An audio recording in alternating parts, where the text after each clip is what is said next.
और महाकुंभ से चर्चा में आई social media influencer Harsha Richharia Sambhal पहुंची और संभल में कई तीर्थों के दर्शन किए। हर्षा ने कहा कि महादेव ने मेरे मन में ये विचार दिया कि मुझे संभल जाना चाहिए और इसलिए मैं यहाँ आई हूँ। साथ ही उन्होंने सीएम योगी आदित्यनाथ की तारीफ की और संभल मस्जिद में भगवा रंग की मांग का समर्थन किया। उन्होंने कहा कि जब वहां पर मंदिर के साक्ष्य मिले हैं तो हरा रंग क्यों पोता जा रहा है, जबकि भगवा रंग का ज्यादा हक है।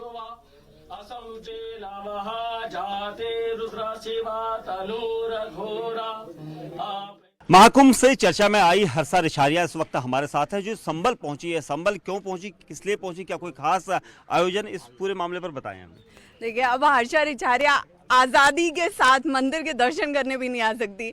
हर चीज में उद्देश्य जरूरी नहीं है, कुछ चीजों में भावनाएं भी जरूरी होती हैं। संभल पिछले कुछ दिनों से लगातार चर्चा में बना हुआ है और यही वजह कि यहाँ पर अगर रिछारिया यहाँ पर हर्षा यहाँ पर रिछारिया यहाँ पर आती हैं तो एक बार फिर संभल चर्चा में। और ये देखिए, अब इसके बारे में मैं क्या बोलूं। महादेव ने मेरे मन में ये विचार लाए कि मुझे संभल जाना चाहिए, संभल में सबसे मिलना चाहिए, जो पवित्र तीर्थ हैं उनके दर्शन करने चाहिए, तो मैं यहाँ पे आ गई। संभल को लेकर मुख्यमंत्री योगी आदित्यनाथ भी लगातार मुखर हैं और कुछ ना कुछ वो रोजाना इसके इतिहास के बारे में बताते। तो आपने यहाँ के इतिहास में किन किन तीर्थों के बारे में जानकारी ली है? देखिए, ये ना अभी जो सरकार है, जो मुख्यमंत्री हैं, उनका मैं बहुत ज़्यादा धन्यवाद देती हूँ कि उनकी वजह से भारत के जो और लोग हैं ना, अलग अलग प्रांत के, अलग अलग राज्यों का, हम जैसे लोगों को संभल के बारे में जानने को मिला है। संभल में जामा मस्जिद में इस वक्त कलर किया जा रहा है, रंगाई पुताई हो रही है। इसको लेकर हिंदू पक्ष की तरफ से कहा गया था कि वहाँ अगर हरा रंग है तो हम भगवा रंग करेंगे। इसको लेकर तो ये तो बिल्कुल बराबरी वाली मांग है कि जब वहाँ पे मंदिर के साक्ष्य मिले हैं और मंदिर प्रमाणित हुआ है, तो जब हरा रंग पुत रहा है तो भगवा रंग का तो ज्यादा हक है। तो ये तो प्रमाणित बात है, इसमें सवाल उठने जैसा कुछ है ही नहीं, क्योंकि अभी तो विवादित है और मामला कोर्ट में भी लंबित है। देखिए, विवादित तो हर चीज आज की डेट में हो रही है। जो सनातन के लिए आवाज उठ रही है वो हर आवाज विवादित है।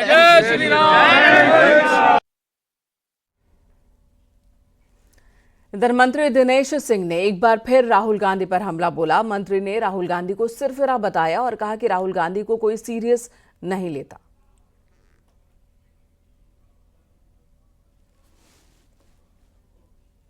कि राहुल गांधी जैसे सिरफिरे व्यक्ति का कोई महत्व आज की तारीख में इनकी लाइनों का देश गंभीरता से राहुल गांधी को कभी नहीं लेता है और न कभी आगे भी लेगा।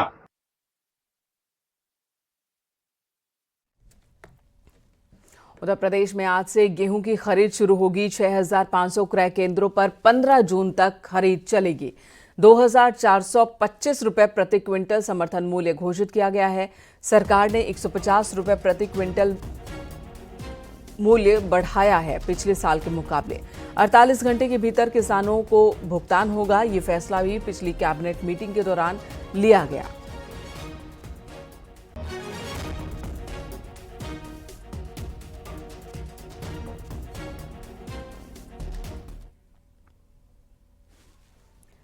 और अब खबर अयोध्या से, जहां हर 3 महीने में होने वाली राम मंदिर ट्रस्ट की बैठक हुई। राम जन्मभूमि के अध्यक्ष महंत नृत्य गोपाल दास के आवास मणि रामदास छावनी में ये मीटिंग हुई है। बैठक लगभग 3.5 घंटे चली। इस दरमियान बैठक में मौके पर 7 सदस्य मौजूद थे और बैठक में खर्च आमदनी का ब्यौरा कोषाध्यक्ष ने रखा। राम मंदिर ट्रस्ट के महासचिव चंपत राय ने कहा कि ट्रस्ट के अकाउंट से सरकार के विभिन्न एजेंसियों ने 396 करोड़ रुपए का भुगतान किया गया है, जिसमें अकेले जीएसटी के तौर पर 272 करोड़ रुपए सरकार को भुगतान किया गया। राम मंदिर ट्रस्ट ने यह फैसला लिया कि आचार्य सत्येंद्र दास के बाद कोई भी व्यक्ति मुख्य पुजारी के तौर पर राम मंदिर ट्रस्ट में कार्य नहीं करेगा।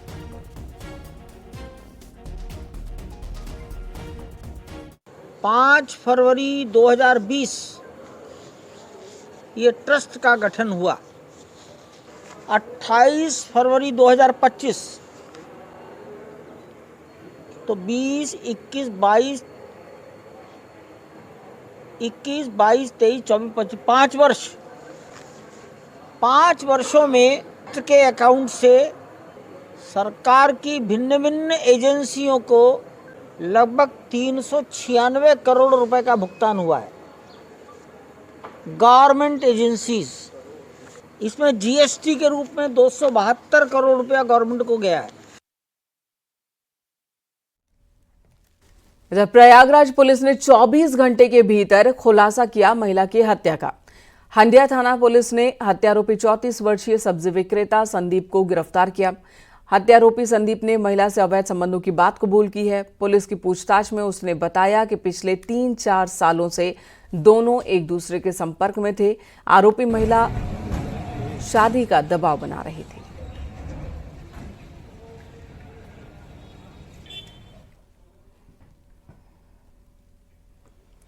संभल पुलिस ने अंतर्राज्यीय कट्टू गैंग का पर्दाफाश किया। पुलिस ने गैंग के 4 सदस्यों को गिरफ्तार किया और गैंग के कब्जे से 22 ट्रैक्टर और 26 फर्जी आरसी बरामद की है। गैंग के तार असम, ओडिशा, झारखंड और बिहार से जुड़े हैं।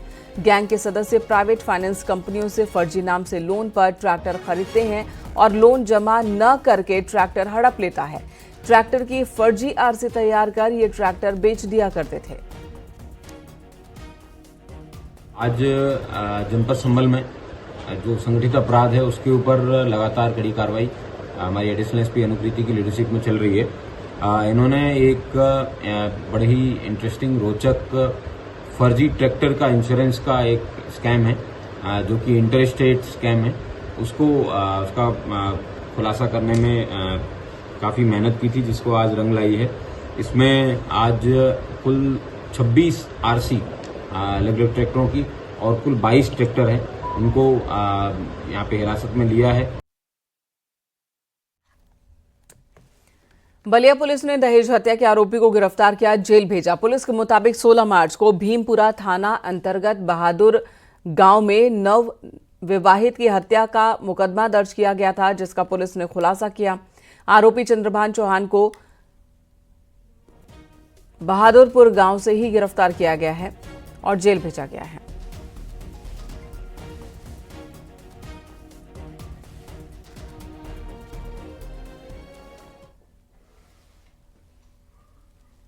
पहाड़ों पर मौसम पूरी तरह बदल चुका है। जम्मू कश्मीर से लेकर उत्तराखंड के पहाड़ों पर बर्फबारी हो रही है। स्नोफॉल होने से ऊंचाई वाले इलाकों में मुश्किलें भी बढ़ गई हैं।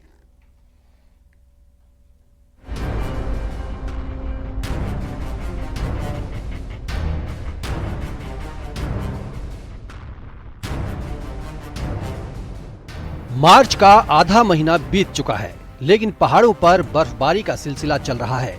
जम्मू कश्मीर के ऊंचाई वाले इलाकों में बर्फबारी से मौसम पूरी तरह बदल गया है।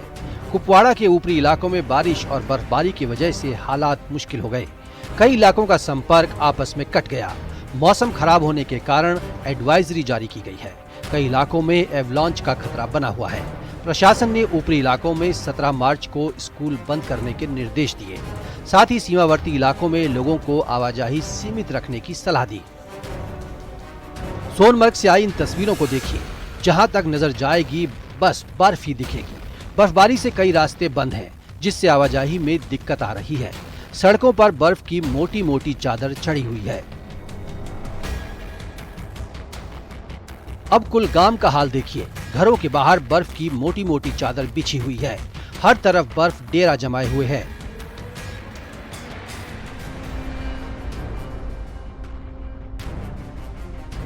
पुलवामा में भी हिम वर्षा देखने को मिल रही है। लगातार बारिश और बर्फबारी की वजह से पुलवामा की नदी और नहरों में भी पानी बढ़ गया है। किश्तवाड़ के ऊपरी इलाकों में बर्फबारी हुई है। किश्तवाड़ के अलीहे गांधारी गांव में एवलांच आया, 3 घरों को नुकसान पहुंचा है। राजौरी में पिछले 2 दिनों से बर्फबारी और बारिश देखने को मिली, जिसके चलते गेहूं की फसल और सब्जियों को नुकसान हो रहा है। वहीं उत्तराखंड के ऊंचाई वाले इलाकों में भी बर्फबारी हो रही है। बद्रीनाथ धाम में जमकर बर्फबारी हुई। यहां करीब 2 फीट से ज्यादा बर्फबारी हो चुकी है। शुक्रवार रात से ही हिमवर्षा हो रही थी, जो शनिवार दिन भर भी जारी रही। मंदिर परिसर से लेकर सिंह द्वार और तप्त कुंड तक भारी बर्फबारी हुई। आगे भी बर्फबारी जारी रह सकती है।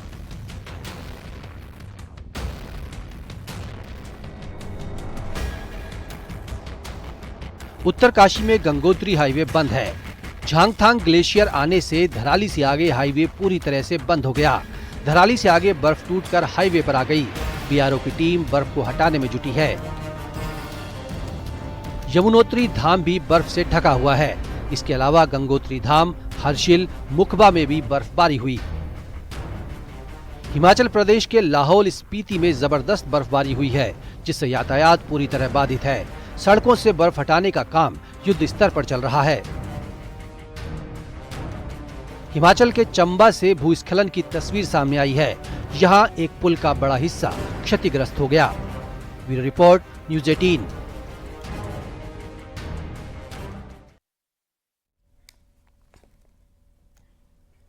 यहाँ रुकेंगे एक छोटे से ब्रेक के लिए। खबरें ब्रेक के बाद भी जारी है।